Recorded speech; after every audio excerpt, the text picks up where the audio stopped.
Today we're talking about why isn't work as fun as you want it to be?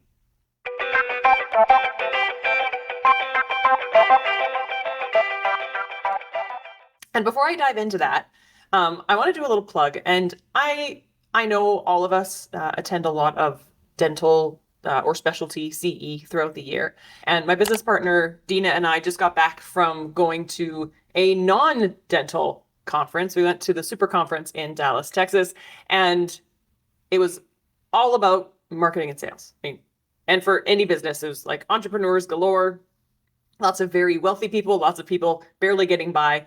And it was really awesome.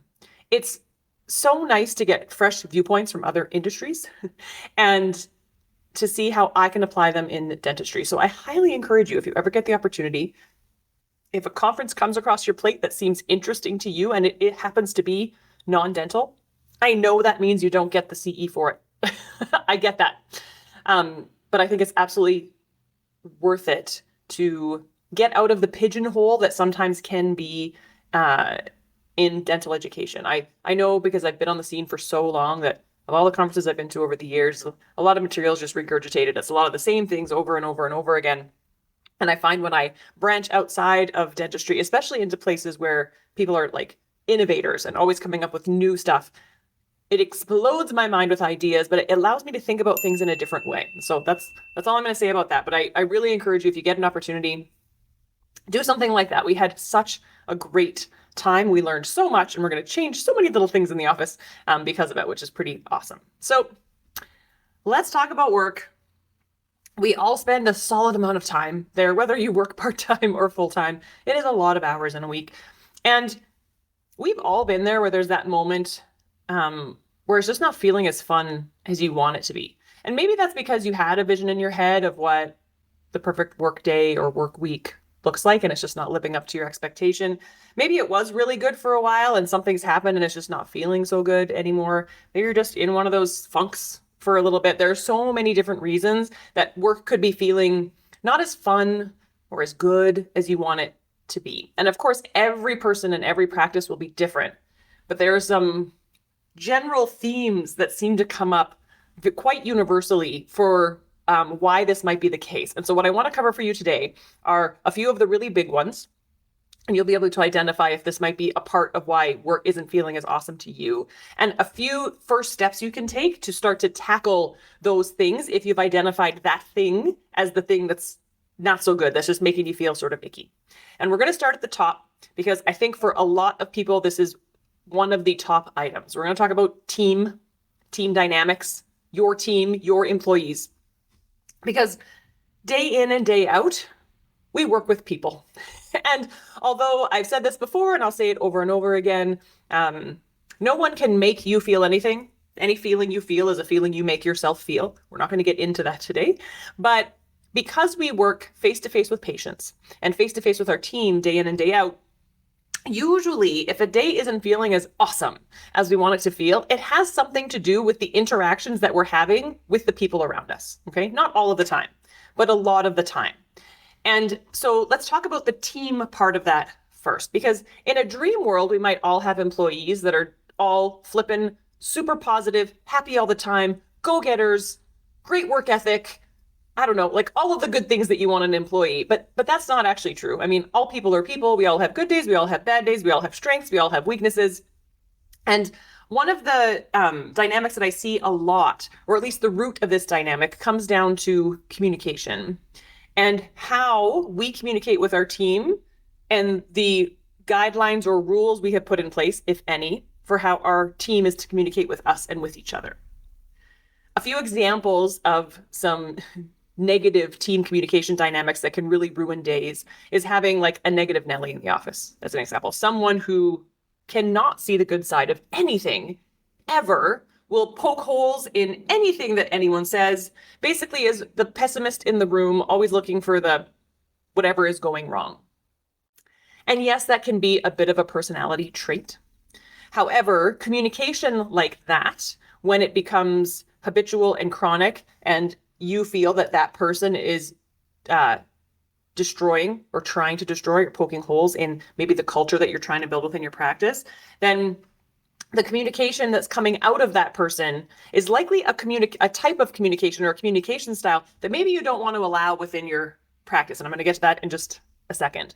Another type could be your gossiper, right? You've got someone or two people or three people or a clique of people who just really love that little feeling of drama, like just having something to talk about, something exciting. They hear something, they misinterpret it either accidentally or on purpose. They tell someone else. Gossip is something that women are great at. And I would say I don't hold it against women. We've sort of been trained to be this way. Women through history, we haven't had a lot of power. And so we like to use some subversive ways to get what we want done. And gossip is sometimes a good way to do that, right? We can influence other people by the things we tell them, whether true or not. And so gossip could be something that might be pulling the dynamics of the team down. So it just doesn't feel good, right? When I say maybe work isn't as fun as you want, sometimes it's a feeling, sometimes it's actual things happening, and sometimes it just feels, it just doesn't feel good. Another thing that could make work not as fun as you want, team members not doing their jobs. So people just not doing the things that they're supposed to be doing. And maybe you've told them explicitly what those things are, and maybe you have not. We'll talk about solutions in a second. But that could definitely make work not feel so fun, especially if you feel like you have to pick up the slack or you have to completely change something, or it like throws the whole day off. Maybe now you're running behind. I know I hate running late. It's like my least favorite thing. And the last team dynamic that we're going to talk about that comes up not as often, but would be like outright defiance. I consider that a fireable offense. We'll get back to that one in just a second. But of course, days could not feel great if people are literally saying no to your face, or I don't want to, or what you say doesn't matter. Not so much fun. So let's go back up to communication and maybe that negative Nelly. So if there is someone in your practice, or more than one person, I mean, this could be the whole team, it could be one person on the team who just really struggles to see the positive in things, or maybe is just very, very vocal about the things that they think that are negative. For some, this comes outright as negativity. For some, it's just this like crazy passive aggressive nature that seems to come out all the time. It's probably just their natural learned way of communicating. So it's how they grew up. Maybe other people modeled that for them. They've clearly decided that it serves them in some way, which is why they're communicating that way. And sometimes it's as simple as pointing it out to someone. So having a private one-on-one conversation with someone and saying, hey, I really want to talk about, how you feel about this job and this workplace and all the things we do around here. And are you happy? Is this where you want to be? Right? Are you enjoying yourself?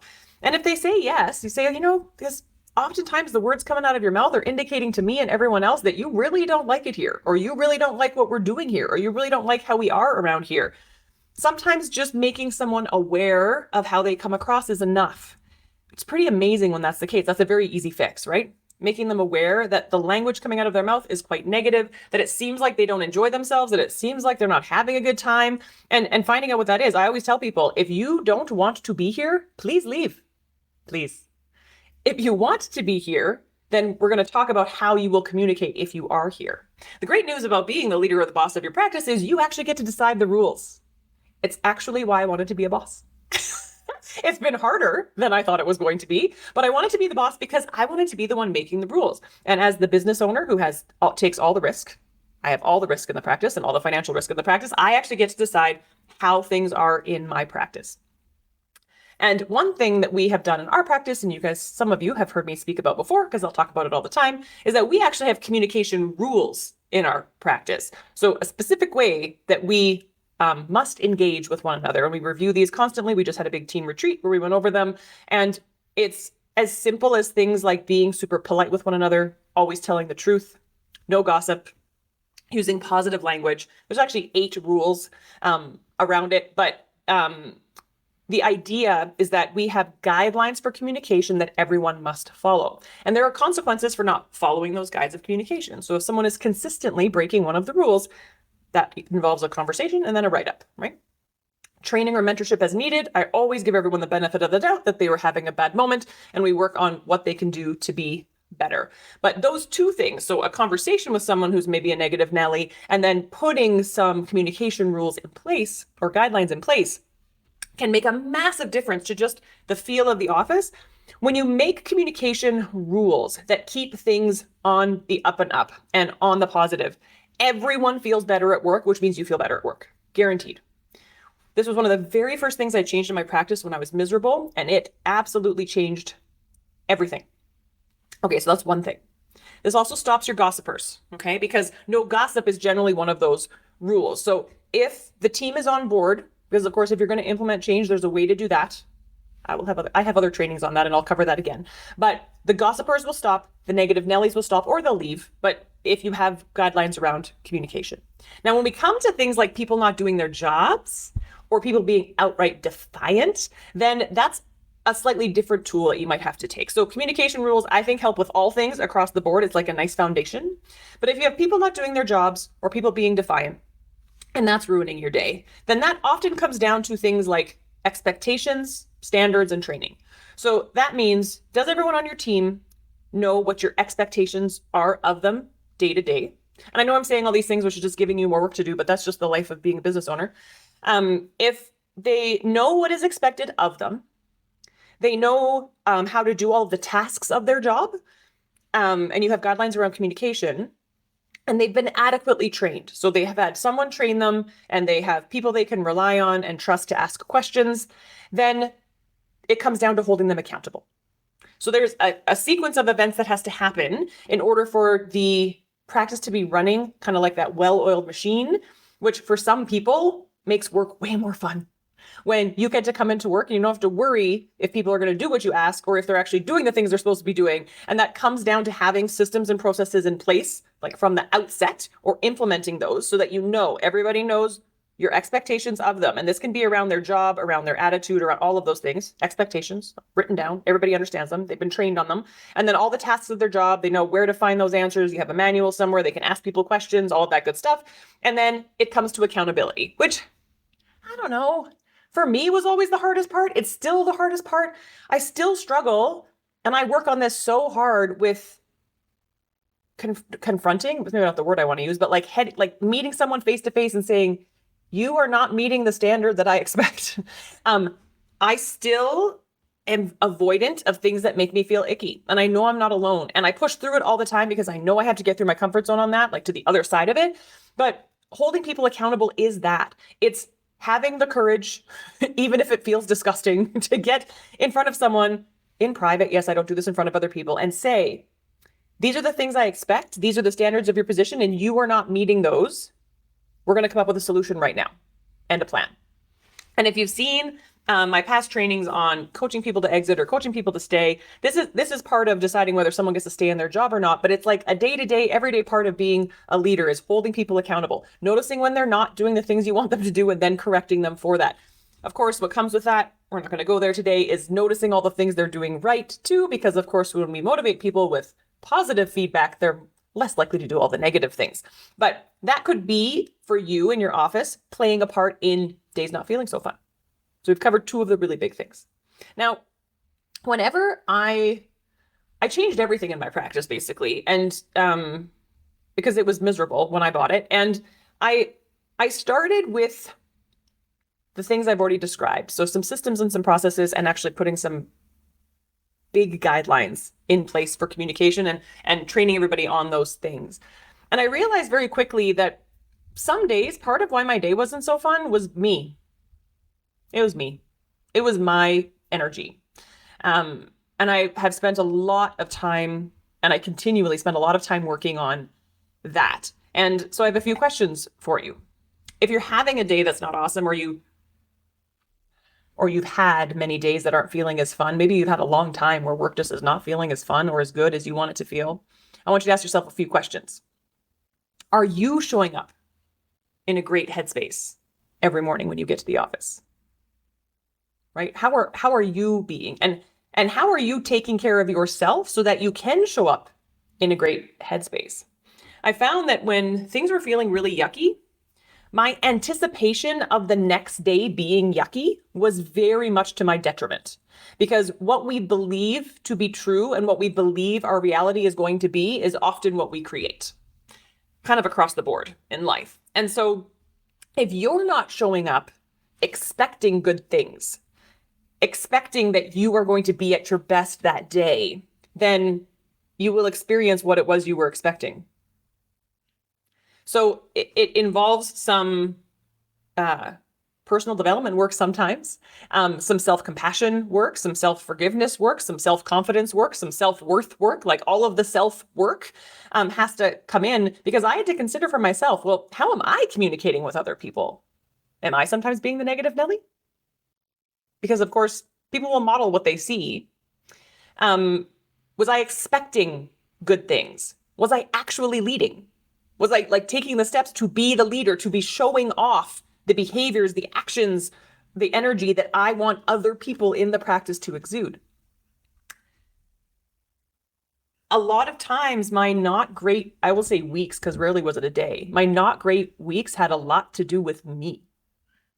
And I now spend a good amount of time working on how I'm going to show up. I meditate, I do affirmations. I have my little routine in my car every day before I go into the office because I know that the way I show up will actually determine my day and determine how my team will interact with me. I also had to check myself because I just described to you that I avoid things. If something feels icky, and I love to talk, but I don't like to talk about things when they're not going well. And so I had to check in with myself. Was I even holding people accountable? Was I asking people to do the things that I actually needed them to do so that they knew that those were the things I wanted them to do? And the answer often was no. I was sort of expecting people to read my mind, or if I told them once, they would just do it that way forever. It doesn't really work that way. And I wasn't holding my team to any sort of standard or letting them know that it was unacceptable if they dropped below a certain standard. I gave everybody 8 bazillion chances when I really shouldn't have. The rule I keep hearing over and over again, and I believe it to be true, is hire slow, fire fast, and I was definitely a hire fast, fire slow. And I realized after many of the icky people that had to go were let go, and things got so much better that a lot of that problem, of course, is me. It's not them. And I honestly back then didn't have the skill set to turn an okay employee into a great employee. I was always just hoping people would turn into great employees. And now I believe I have the skill set to turn a good employee into a great employee, or to help a good employee recognize that I'm not the best place for them if I'm not, and for them help them move on, to go somewhere else. So you have team dynamics that could be ruining your day or making it not so much fun. You have yourself. So your energy, yourself, where you're at in your head, how you're spending your time, how you're learning about yourself, how you're working on yourself. All of those things can play a role as well. And so those are probably the two biggest things that will hiccup you if your days are not feeling as awesome as you want them to be. Now let's talk about patience. Because if you work in healthcare, and we all do, we will inevitably constantly be working with all different kinds of people, which is actually one of the reasons I love this job so much, is all the different people I get to come across, all the different walks of life, all the different backgrounds, all the different everything. I love learning from people. I love talking to people. I love conversation. But I'm not for everyone, and nor is everyone for me. And that would be true for all of us, meaning there are always going to be people that rub me the wrong way, and vice versa. And I know I used to let certain patients ruin my day. And basically, in my mind, the whole day was because of one person or two people or three people. And I had to learn some hard lessons about that. And the biggest one, it's easy to say, it is hard to live, is I was literally taking everything personally. Now, as an orthodontist, any of their orthodontists in the groups this will ring true for them, and actually probably for many of the dentists as well. I made everything my problem and my responsibility. And so I would have days where things weren't going well, because patients were being non-compliant, as an example. And I was making that about me. And I was feeling bad about that. And it was ruining my mood and my state, and how then I was continuing through the day. And I now much more have a philosophy of ain't my problem, which means if someone's not doing what I'm asking them to do, that ain't my problem. I can be a cheerleader and a coach, and I can be encouraging and give options and all those things. But the fact that they're not doing it is not my problem. They're not my child, and I don't live at their house. And I can't take over responsibility for things in my life. And as women, we tend to do that a lot because we care so much about other people, and we want them to have the best experience, and we want things to be going well all the time. But unfortunately, sometimes that means we misinterpret reality. And so we take things like their non-compliance as our problem and we make it our problem and it causes us stress. And it really doesn't have to, it really shouldn't. And so take the time to figure out where that separation is, right? What are you responsible for? I always say, I am responsible for the words that come out of my mouth, for the knowledge that I have about orthodontics up in my head, and for communicating with my patients in the best way that I know how, in the most kind and compassionate way. And that means educating them and teaching them and helping them when they need help. But it is not my responsibility to take on feeling bad for their lack of success or lack of compliance with the things that myself and my team is trying to get them to do or tell them to do. Another thing that I really struggled with was taking other people's words personally. So a mom comes in and she's annoyed that it's taking longer than I told her it would take, and I would make that about me. Right? I would either get on the defensive and not be as kind as I wanted to be and then feel horrible about it later. Or, I'd smile and say, well, we're doing our best and working on it. And I'd say something to the parent and then still internally just feel like garbage. Because I used to always make it that everybody's words were about me. Most of us do that. I mean, and do it kind of unconsciously. We're not consciously saying this is about me, but the feelings we're having inside of us means we're making it about us.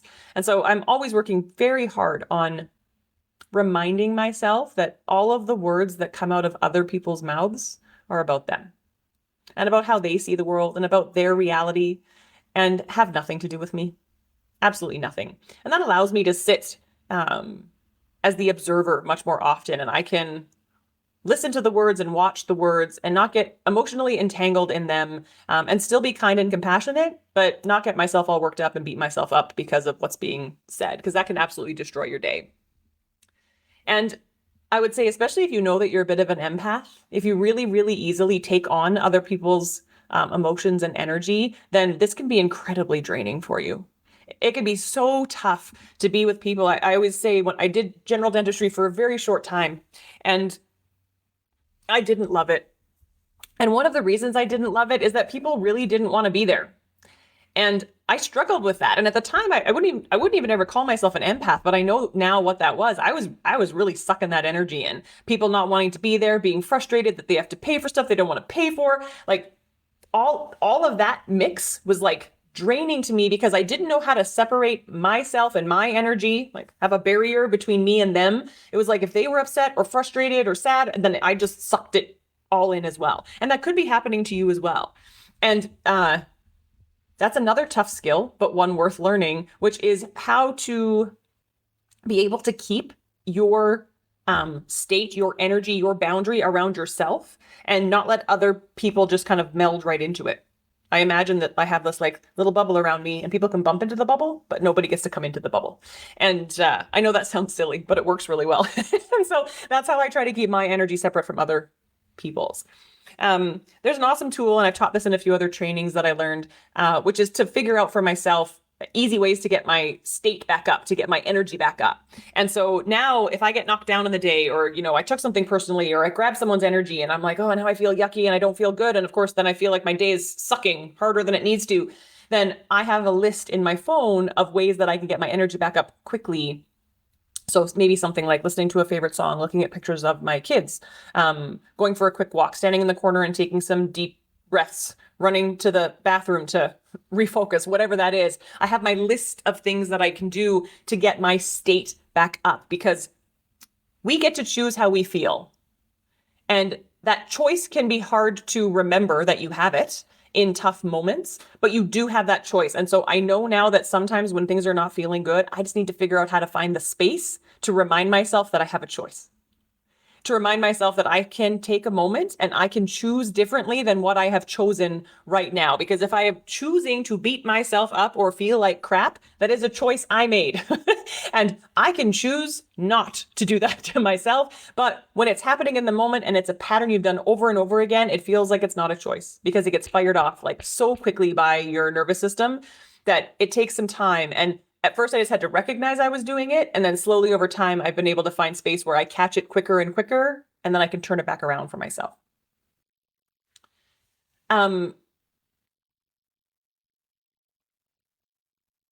I think that both your team and your patients can do those things to you, But for me, it always hits harder when it's my patients. And I think that's why I made it a separate category, because when I say don't take things personally that people say to you, that means for like everyone in the whole wide world, not just your patients.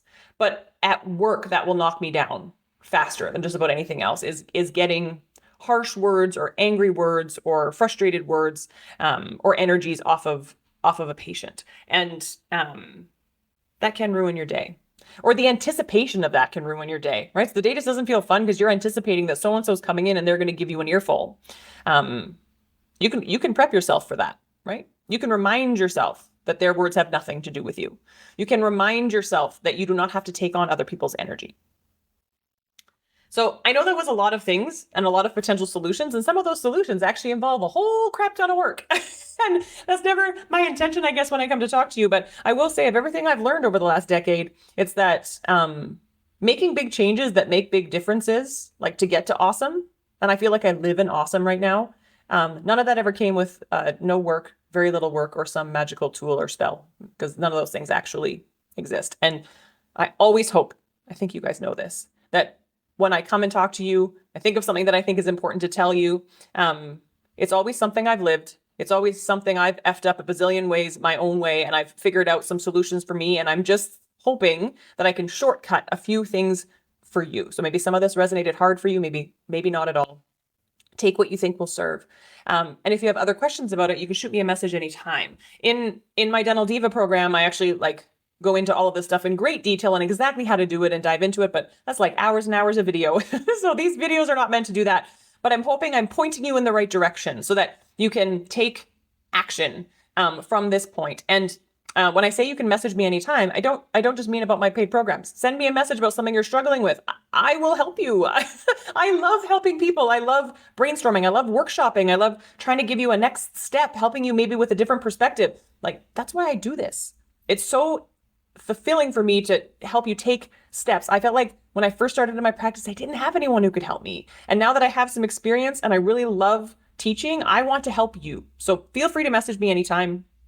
I challenge you to take one of the things I talked about today, if they resonated with you, and just take one baby step. Take one baby action towards it being different than it is now. That might mean working on you. That might mean working on communication. That might mean writing some standards or some systems or some expectations. I mean, there's so many little steps you could take there that could start to make a difference. And all of them are worth it because, to be honest, unless you're planning on retiring in the next year, you're going to be doing this for a while. And if you can make your days happier and more fun and be excited or at least contented about going to work each and every day, life is just so much better. Don't you think? Have a good one. Bye-bye.